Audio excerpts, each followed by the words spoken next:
बड़े हित में कुछ निर्दोष लोगों को होने वाले नुकसान को स्ट्रेटेजिक लैंग्वेज में कोलैटरल डैमेज कहा जाता है। समाज सेवा के नाम पर लगातार मासूम लोगों की मौत का कारण बनता है एक मानसिक रूप से विकार लेकिन असाधारण प्रतिभाशाली कानून का छात्र, जिसका ध्यान और ज्ञान सब कुछ पेनल कोड की धाराओं और अपराधियों की सजा पर केंद्रित है और अनजाने में ना चाहते हुए भी उससे जुड़ बैठता है एक प्रोस्थेटिक आर्टिस्ट जो मेकअप के सहारे जिस किसी का भी मुखौटा बना डालता है कुछ चंद समय में। क्या मोड़ लेगी ये कहानी आज हम देखने वाले हैं। मूवी स्ट्राइप लेकर आ चुकी है एक क्राइम मिस्ट्री थ्रिलर मूवी 2019 की बंगाली मूवी विंसीदा, IMDb 7.3। दोस्तों, कहानी पसंद आई तो लाइक, शेयर और कमेंट पक्के से करना। Hello MT family. दुनिया के अजीबोगरीब राज या प्राचीन मंदिरों का रहस्य या इतिहास का कोई सच जानना है तो यहाँ क्या कर रहे हो, जल्दी से सब्सक्राइब कर लो हमारे चैनल 1 मिनट अननोन फैक्ट को। बहुत तो जुड़ चुके हैं, आपके इंतजार में है। और हाँ, साथ में इंस्टाग्राम में भी हमें पक्के से फॉलो कर ले। चैनल और इंस्टा ID की लिंक नीचे डिस्क्रिप्शन बॉक्स में है, तो फिर वहाँ मिलते हैं दोस्तों। चलिए अब कहानी में खोया जाए। शहर कोलकाता, रात 11:30 बजे। आदि अपने कमरे में एक कानून की किताब पढ़ने की कोशिश पिछले कुछ घंटों से कर रहा है, लेकिन किसी तरह भी उसका ध्यान नहीं लग रहा, क्योंकि हर रोज की तरह उसके पिता आज भी शराब पीकर उसकी माँ को गालियाँ बक रहे हैं, मार रहे हैं। ये किस्सा वो बचपन से झेलता आ रहा है। घर की परिस्थिति की वजह से उसका स्वभाव उसकी उम्र के बाकी बच्चों की तरह नहीं है। जब बात बर्दाश्त के बाहर हो गई, वो माँ बाप के कमरे में गया और पिता से कहा सुनी के बाद उसने क्रिकेट बैट उनके सर पर दे मारा। उसके बाद खुद ही पुलिस को फोन करके वारदात की जानकारी दी और उनका इंतजार करने लगा। ये काम आज ही करना जरूरी था, क्योंकि 12 बजे के बाद वो 18 साल का हो जाएगा और कानून के मुताबिक जब तक आप 18 साल के नाबालिग हैं, सजा कम मिलती है। यही कारण था कि वो दिन भर कानून की किताबें पढ़ता रहा। कहानी आ जाती है शहर के दूसरे छोर पर। विंसीदा ने छोटे से ही अपने पिता को लोगों का मेकअप करते हुए देखा है, और सिर्फ देखा ही नहीं, सीखा भी है। उसके पिता प्रोस्थेटिक कला यानी कि एक तरह के मुखौटे बनाने में माहिर थे। पिता की कला विंसीदा के काम में भी झलकती है। सरस्वती देवी का आशीर्वाद तो उन पर अपार है, लेकिन लक्ष्मी देवी प्रसन्न नहीं थी। किसी तरह गुजारा चलता था और पिता के अकाल मृत्यु के बाद वो भी बंद हो गया। विंसीदा को काम मिलने में मुश्किल हो रही है। उसी के घर की गली में रहती है जया, जो थोड़ा अटक अटक कर बोलती है। वो दोनों दूर से ही एक दूसरे को देखकर मन बहला लेते। इधर शहर में जुर्म सर उठा रहा है, मगर उसे रोकने वाला दूर दूर तक कोई नहीं। कानून और वकील तो जैसे उन्हीं की हिफाजत के लिए है। वही श्याम सुंदर, एक बड़ा व्यापारी जिसके ऊपर 25 लाख करोड़ घोटाले का केस चल रहा है, लेकिन सिक्के की खनक पे पूरा सिस्टम उसके इशारों पर नाच रहा है। शहर के नामोतरीन वकील पूरी कोशिश लगाकर उसे आखिरकार बचा ही लेते। दूसरे शख्स का नाम है मानस शाह, जिसने शराब के नशे में अपनी गाड़ी से एक आदमी को कुचल दिया, मगर मिनिस्टर का बेटा होने की वजह से वो भी रिहा हो चुका है। और अब इस सूची में तीसरा है सनी सेन, जो एक बेहद अमीर आदमी है। वो बलात्कार के जुर्म में फंसा हुआ है, मगर सबूत की कमी की वजह से उसे भी कानून के शिकंजे से बच निकलने में कामयाबी मिली। अब कहानी वापस आदि पर आ जाती है। 18 साल होने से सिर्फ आधा घंटा पहले अपने बाप को मारने पर उसे फांसी नहीं होती, लेकिन उसकी माँ ने उसका साथ देने से इनकार कर दिया। पागल करार देकर उसे मेंटल हॉस्पिटल भेज दिया गया। आदि बड़ा होकर एक क्रिमिनल लॉयर बनना चाहता था। जेल में कुछ करने को था नहीं, इसीलिए दिन रात कानून की किताबों में डूबा रहता। रिहा होने के बाद भी अदालत के चक्कर काटता।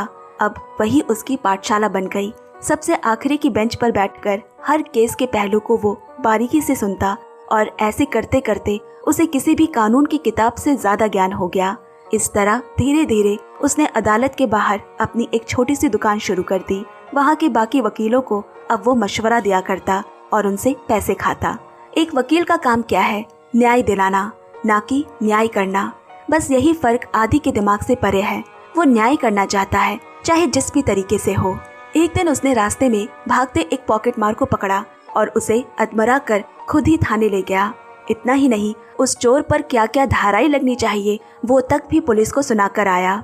आदि कुछ दिनों से कुछ केस के ऊपर जानकारी इकट्ठा करने में जुटा हुआ है। एक दिन वो विंसीदा के दरवाजे पर आ खड़ा हुआ। विंसीदा लोकल थिएटर के लोगों का मेकअप करके अपना दिन चला रहे हैं।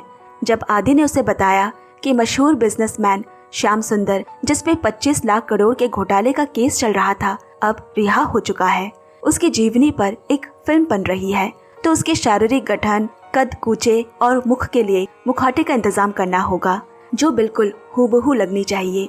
विंसीदा की खुशी का ठिकाना नहीं रहा। ये तो एक बहुत बड़ा काम उसे मिल रहा है। अब उसके जया से शादी करने का सपना भी पूरा हो जाएगा। आदि उसे कुछ एडवांस देकर ये कहकर चला गया कि काम जल्दी चाहिए होगा। फिर क्या था, वो अगले ही दिन से अपने काम में पूरी निष्ठा से जुट गया। काम के दौरान आदि उसकी वीडियो रिकॉर्डिंग्स भी बनाता और एक दिन काम पूरा हो गया। मुखौटा हूबहू, ऐसा कि असल और नकल में अंतर ही कोई न कर सके। एक दिन न्यूज चैनल में खबर आई कि श्याम सुंदर को एक बैंक लूटता हुआ दिखाया जा रहा है और साथ ही उसने उस बैंक के गार्ड को गोली मारकर हत्या भी की। ये खबर देखकर विंसीदा जितने हैरान है, उतना ही असली का श्याम सुंदर। जुर्म के सबूत सबके सामने थे। श्याम सुंदर को जेल हो गई। इधर विंसीदा समझ चुका है कि आखिर बात क्या है। आदि ने उसका गलत इस्तेमाल किया है, पर आदि उसके पास आकर उसे श्याम सुंदर के बारे में पूरी बात बताता है कि वो किस तरह अपने पैसों के दम पर कानून से बच निकलता। उसके घोटाले की वजह से कितने लोगों ने जानें गंवाई है, इसीलिए मैंने उसे सजा दी अपने तरीके से। विंसीदा ने पूछा, उस गार्ड का क्या जो मारा गया? आदि बोला, देखो, बड़े मगरमच्छ को पकड़ने के लिए जाल बिछाने में छोटी मोटी मछलियां तो फंसेंगी ही। इसके बाद वो उसे अगले मुजरिम की तस्वीर दिखाता है, जो है मिनिस्टर का बेटा मानस। गाड़ी से उसने कुचला, लेकिन इल्जाम बेचारे गरीब ड्राइवर के सर पर डालकर बच निकला। अब अगला काम उसका मुखौटा बनाना। काम करते हुए विंसीदा को बार बार मन में ये ख्याल आता है कि उसकी वजह से एक बेगुनाह सिक्योरिटी गार्ड की जान चली गई, लेकिन फिर भी खुद को ये कहकर समझा लेता कि इससे गुनहगारों को सजा भी तो मिल रही है।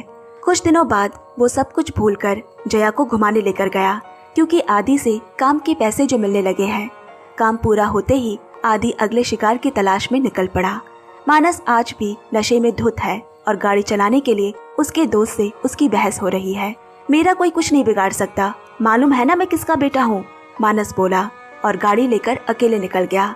थोड़ी दूर रास्ते में कुछ पत्थरों को देख वो उसे हटाने के लिए उतरता है। तभी आदि उसकी मदद को आगे आया और मौका पाकर उसे बेहोश कर दिया। इसके बाद उसने उसका मुखौटा पहना और गाड़ी सीधा फुटपाथ पर सोए हुए लोगों पर चढ़ा दी। फिर गाड़ी से उतरकर कैमरे पर पत्थर मारकर उसे तोड़ने की कोशिश भी की, ताकि मानस की शक्ल कैमरे में कैद हो जाए। पुलिस को सबूतों की कमी नहीं थी। मानस गिरफ्तार हो गया। हर न्यूज चैनल में ये बड़ी बड़ी सुर्खियों में है। विंसीदा ने देखा कि फुटपाथ पर सोए 5 लोग भी मारे गए हैं। ये कैसा इंसाफ है?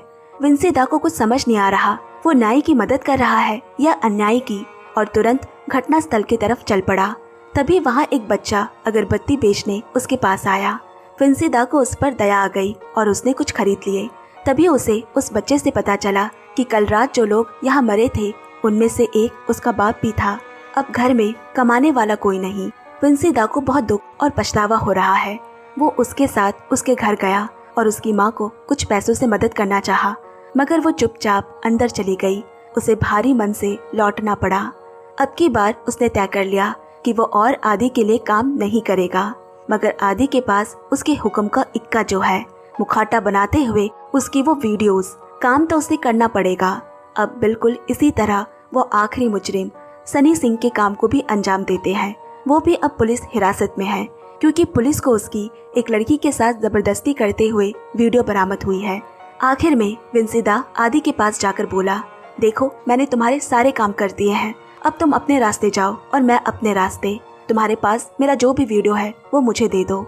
जिस पर आदि हंसते हुए बोला, पागल हूँ क्या मैं जो वो तुम्हें दे दो, ताकि तुम जब चाहो जाकर पुलिस को मेरे खिलाफ बयान दे दो। कानून पढ़ता हूँ, इतना अकल तो है मुझ में। निराश होकर विंसीदा जया के पास पहुंचा। वो फूट फूट कर रो रही है और तब उसे पता चला कि जिस लड़की के साथ जबरदस्ती सनी सिंह बनकर आदि ने किया था, वो और कोई नहीं, उसी की जया है। वो आप ही से बाहर हो गया। उसने उसकी कसम खाई कि वो उसके साथ ऐसा करने वाले को नहीं छोड़ेगा, उसे खुद सजा देगा। अब आगे जो देखते हैं उससे हमारे होश उड़ जाएंगे। पुलिस को एक वीडियो मिली है जिसमें आदि खुद जहर पीकर आत्महत्या करने की रिकॉर्डिंग करता हुआ दिखाई देता है। ये रिकॉर्ड दरअसल विंसीदा ने उसी दिन किया था जिस दिन वो उससे अपनी मुखौटा बनाने वाली वीडियो वापस मांगने आया था, उसने पहले ही जया के साथ हुए उस हादसे के बारे में मालूम चल गया था और उसी दिन उसने पहले आदि को जहर देकर मारा और फिर उसका मुखौटा पहनकर उसने वो वीडियो रिकॉर्ड की। पुलिस के सामने केस पानी की तरह साफ है, मगर फिर भी कुछ तो है जो सही जगह पर नहीं बैठ रहा। उसे आदि के चेहरा कुछ जाना पहचाना सा लग रहा है। ये वही पुलिस वाला है जिसके पास आदि एक बार एक पॉकेट मार को अधमरा हालत में ले गया था और उसे क्या क्या कानून धाराएं लगेंगी बताकर आया था। 2 दिन बाद अचानक उसे याद आया कि वीडियो में जो एक चीज मेल नहीं खा रही थी वो थी आदि की आवाज। उसकी आवाज में पहले तो इतनी भारीपन नहीं लगी थी। इसके बाद आदि का लैपटॉप दोबारा चेक किया गया। वहाँ विंसीदा के मुखौटे बनाने वाले वीडियो भले ही नहीं मिले, मगर उसके काम से जुड़ी कुछ तस्वीरें हैं जिसमें एक विंसीदा की भी है। पुलिस ने पूरे शहर में उसके नाम के पर्चे जारी कर दिए। अब दिखाता है शहर से बाहर की ओर एक ट्रेन जा रही है जिसमें एक बूढ़े दंपत्ति सवार है। टीटी ने उनका टिकट चेक किया और चला गया। वो दंपत्ति और कोई नहीं, विंसीदा और जया ही है। उसका हुनर यहाँ उसके काम आ गया और वो इस जगह से उन यादों से दूर कहीं जाकर नई जिंदगी शुरू करेंगे। तो आज की ये अनोखी कहानी यही खत्म होती है। धन्यवाद दोस्तों। आई होप दोस्तों आज का वीडियो आपको अच्छा लगा हो। अगर अच्छा लगा तो वीडियो को लाइक और शेयर करके हमें सपोर्ट करें और हाँ, हाइप कमेंट्स में हमें पॉइंट्स जरूर दे ताकि हमारी ये कहानी और भी लोगों तक पहुंच सके। धन्यवाद दोस्तों। जल्द मिलते हैं अगली कहानी के साथ। तब तक bye bye and take care.